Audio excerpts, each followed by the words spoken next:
I love Super 16mm, and so does your favorite filmmaker, but my wallet disagrees with me. So I have been on a quest to create the most accurate 16mm emulation I can. Except the one big hurdle is, and honestly I never thought I would say this, but sensor sizes today are too damn big, and that is where the iPhone 15 Pro comes in.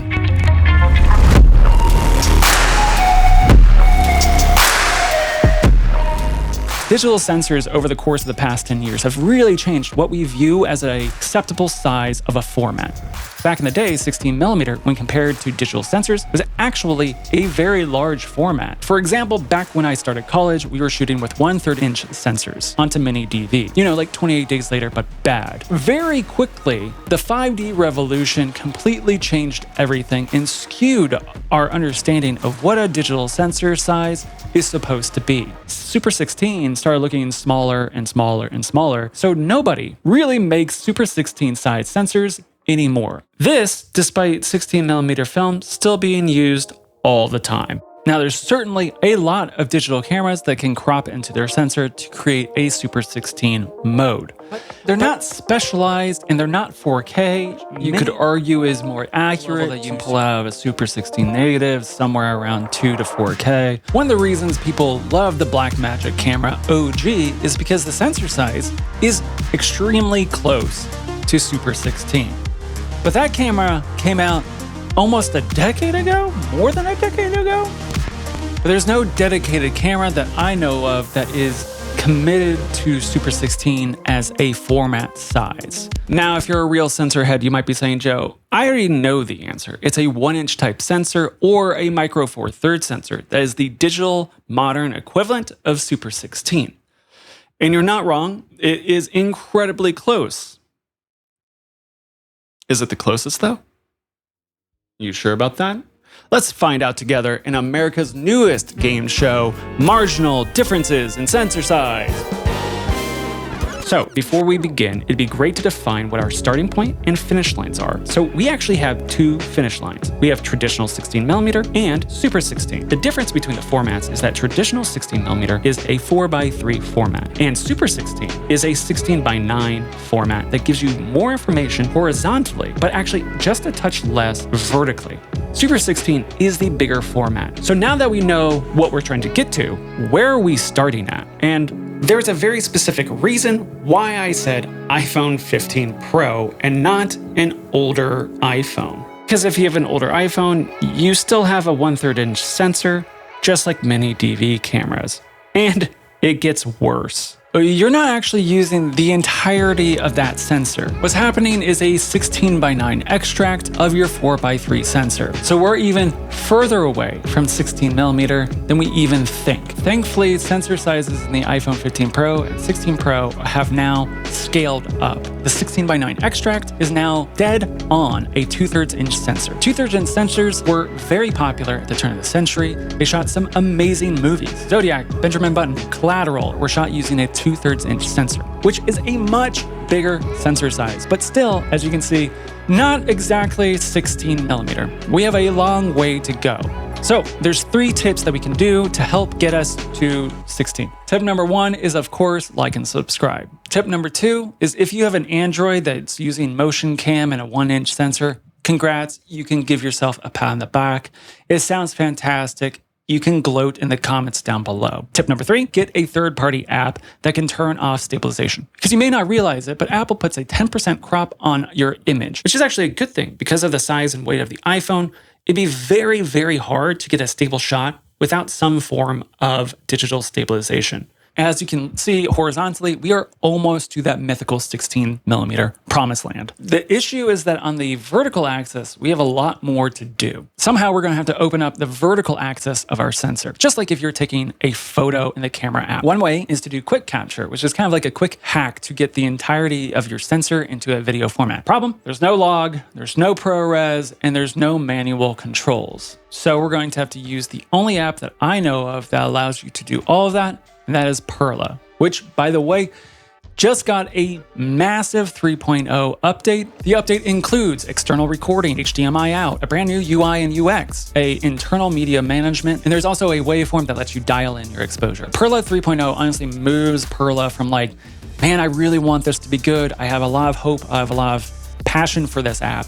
OpenGate, Log, ProRes, all of these things are great, but we're going to need a better app. And Perla 3 delivers on all of that. It goes from a pretty sparse video feature app to a pretty feature-rich one. It is not as feature-rich as Blackmagic Camera app or Cinema P3, but I do think it is right there in competition with like a Kino or Mavis.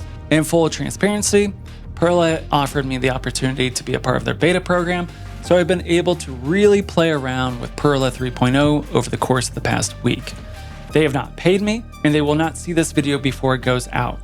If anyone got anything out of it, it's actually me, because somehow I was able to convince them to include vertical anamorphic desqueeze in monitoring. So I think Perla may be the first anything to offer native vertical anamorphic support. And if you want to know what the hell that is, well, that'll have to be a different video. But the most important thing Perla offers is that OpenGate. And that OpenGate is the exact same size as any photo that you take on the iPhone.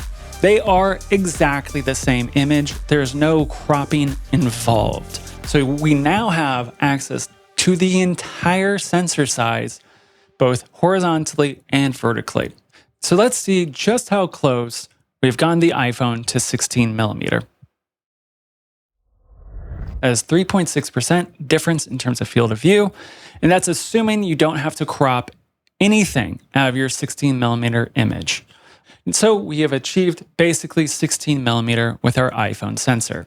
And I think that's something that we should take note of. Of course, we should continue to push for bigger sensors in our cell phones as enthusiasts, but we do have a 16 millimeter equivalent, or damn near, right in our pocket. But I said I love Super 16, and that is a much more horizontal 16:9 format, and over 20% larger than 16 millimeter in our iPhone sensor. So we're kind of screwed, huh? And while you ponder that, let's not forget that we actually have to make our footage look like 16 millimeter. Perla does have grain and film emulation that you can use to bake in. But if you're like me and you want more control over how you emulate your 16 millimeter film, that is where Dehancer comes into. This entire episode has been graded by Dehancer. One of the killer features I love in Dehancer is that it's integrated into color managed workflows. This has been key for this episode because I've shot a lot of different logs on a lot of different cameras. So matching all of those formats into one color managed workflow has been killer.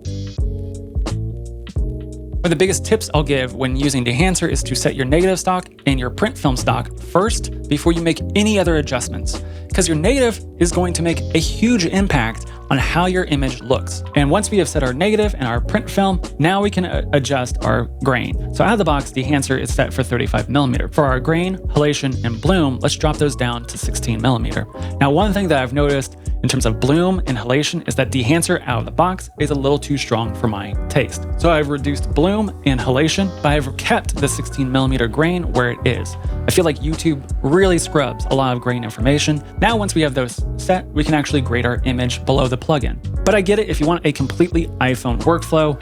Just so you know, there is actually a Dehancer iOS app where you can completely grade your iPhone footage, and Dehancer on the iPhone does include log support. So if you wanted to shoot in Arilog C3, Dehancer on the iPhone does support it. Now, the great thing about Dehancer is that they do have subscription options, but they also give you the opportunity to buy it outright. If you want to check it out and help support this channel, there is a 10% off discount code down below. So how are we going to squeeze 20% more information horizontally? All you need is a 133x anamorphic, and now you have a 16:9 image that is in fact larger than Super 16.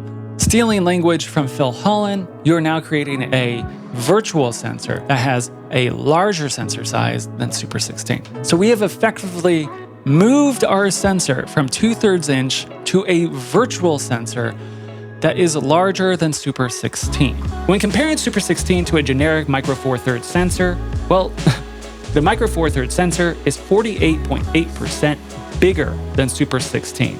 So in this context, Micro Four Thirds is actually massive. Now, let's continue on to OpenGate iPhone with no anamorphic lens attached. That is 18.7% smaller than Super 16, which brings us to a 1-inch type sensor, which is only 9% larger than Super 16. But next up we have the iPhone with a 1.33x anamorphic lens, and that comes in with only a 3.1% difference in size. So of course the winner is the Blackmagic camera OG. No, seriously, there's only a 1.5% difference between Super 16 film and the Blackmagic camera OG. So we have our as close to as possible Super 16 image, and I have been sweating for an hour and a half under these lights. Bye.